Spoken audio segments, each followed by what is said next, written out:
Hello everyone! Welcome sa aking channel, Diskartengmanoy, DGR. So ngayon po, tuturuan ko naman po kayo kung paano gumawa ng hubad na puto bumbong with cheese filling. Yan. Hubad na puto bumbong with cheese filling po. Tama po.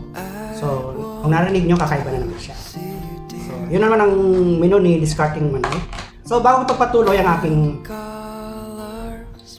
food vlog, gusto ko muna pasalamatan sa lahat ng mga nag-comment. Sa last vlog ko, thank you very much sa lahat ng nag-comment sa last food vlog ko. Yummy creamy ginataang mais yan ng aking last food vlog. So maraming salamat po. Shout out po sa lahat ng nag-comment. Like Pac TV, Ate Jen Cardona, Happy Life Kabayan, La Arnie Diego, Puti Avenue, Uno Musico, Matet Inocencio na napaka-supportive, ayan. Ems Family TV, Aldena Channel, Yomeka Kas, Love Me, Chi Mutas, Team Jopay, Darrell Mendones, Chills Channel, Rosana C. Brioso, at si Yempo Channel. Maraming salamat po sa inyong pag-comment at panonood sa aking last food vlog, ang yummy, creamy ginataang mais. Napaka-yummy, napakasarap. So ngayon gagawin man ako ng bagong menu. Ang aking hubad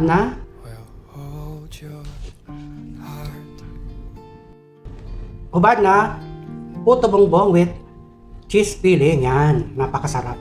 So, umpisa na po tayo. So, narito po ang mga ingredients. So, ayan.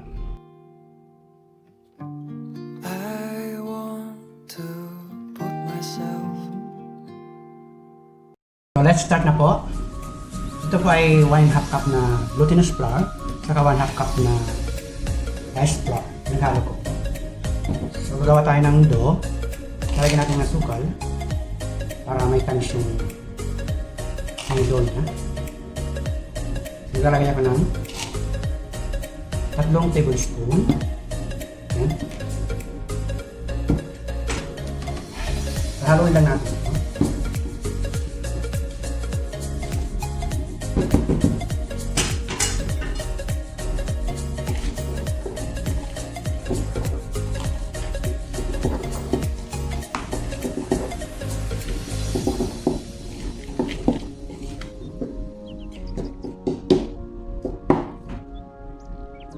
So, maglalagay ko ng ubi flavor. Ayan, ubi flavor. Kita nyo, ubi. So, i-mix natin dito para maging ubi siya.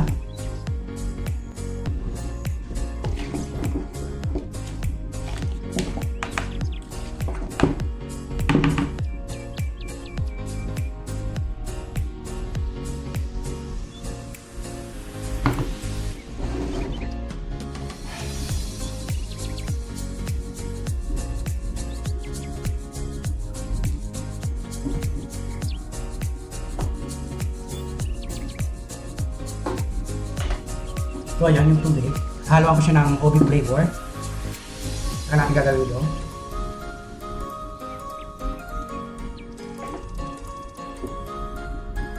So ayan.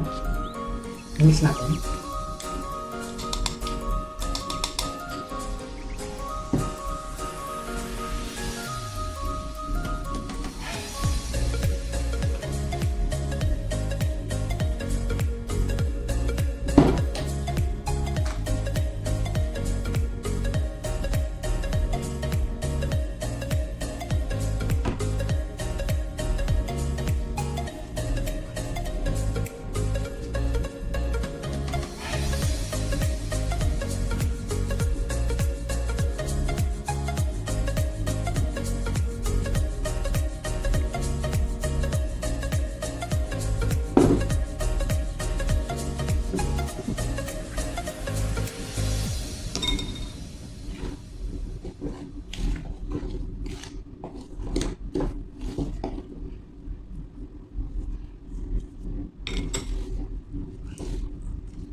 Ano pa yung tubig natin?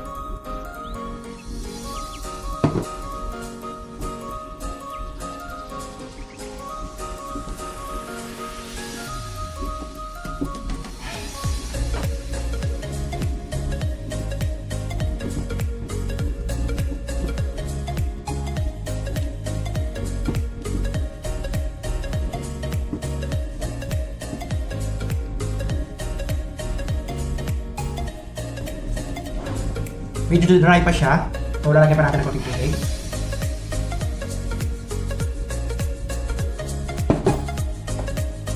So, kung napapansin nyo yung kulay niya, ubi na siya.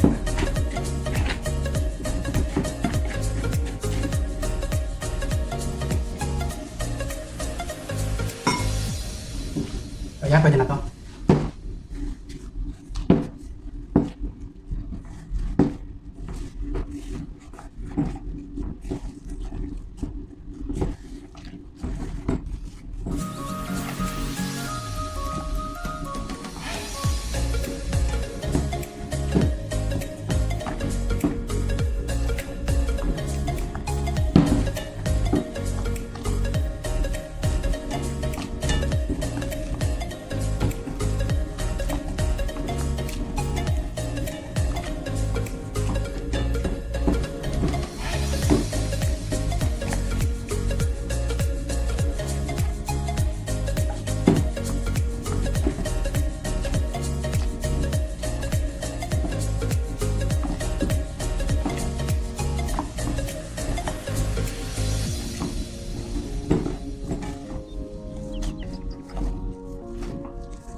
Kaya na nga po, magsusuka tayo ng dough para pantay siya. So, isang tablespoon lang.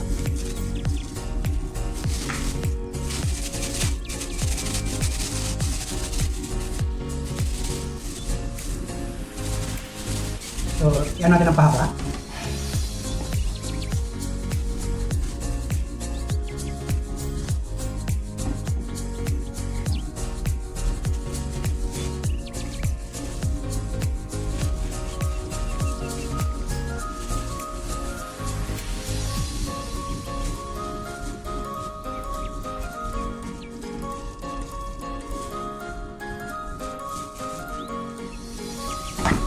Ayan po, pipitin natin.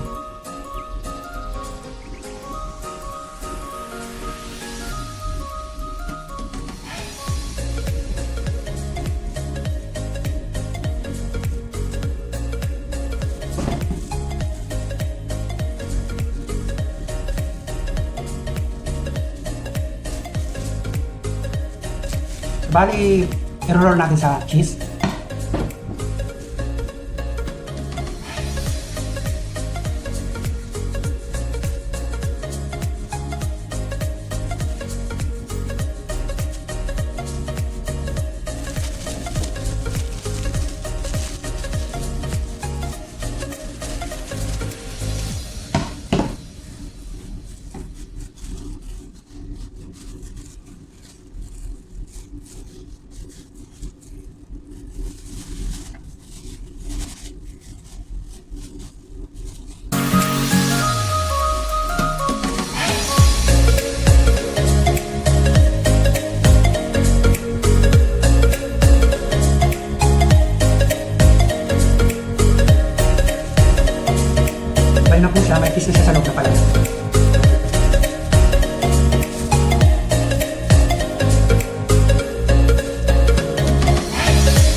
ganyan lang. Same procedure. So, kami makapakita at pagkas na. Tapusin ko muna.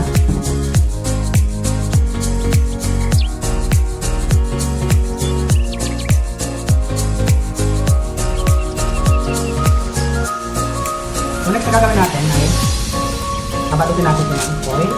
I-steam natin siya para tayo nagluluto ng chili. So, yan. Babalutin din ng foil. Pinaka-play ng steam.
Ayan.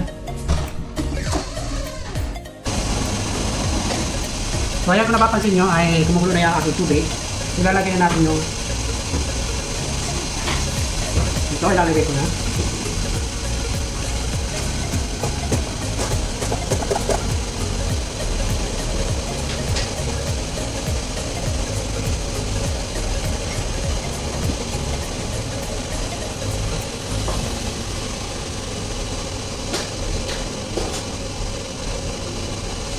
Iaarin na natin ito isa-isa.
Ako na po sumulat.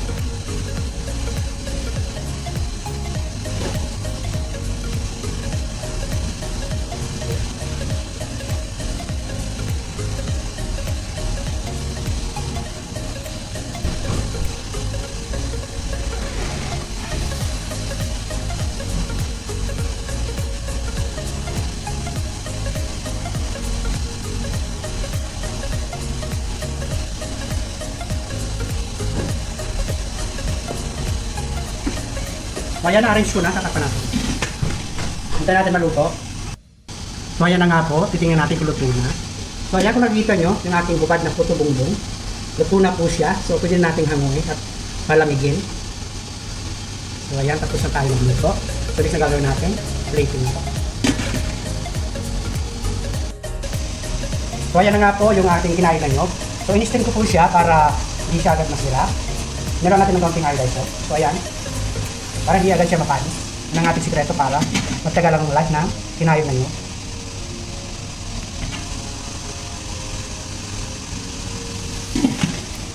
Ayan po yung aking steam na coconut. So nilagyan natin ng konting iodizer para hindi siya agad masira.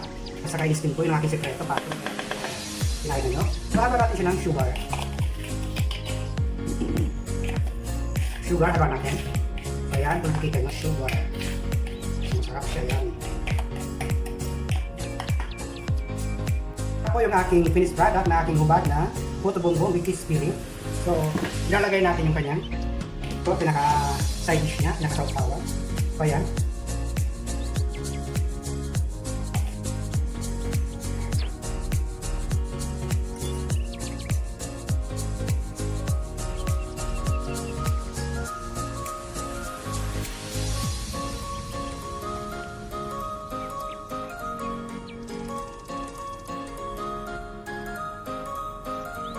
Kaya kung nakita nyo, yan, ang aking finished product. Yan.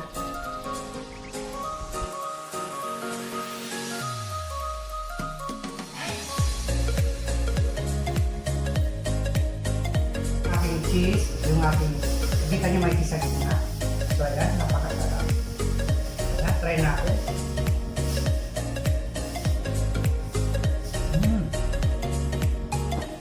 So yan. Ang pala ay paalala ko na yung gusto magpa-shoutout for my next food vlog, so pwede po kayong mag-comment. Panoorin nyo lang po ang aking palabas, ang aking food vlog na ito, ang aking yummy hubad na puto bongbong with cheese filling. Yan. So para sa sunod na food vlog ko, maka-shoutout ko naman kayo. Thank you so much po.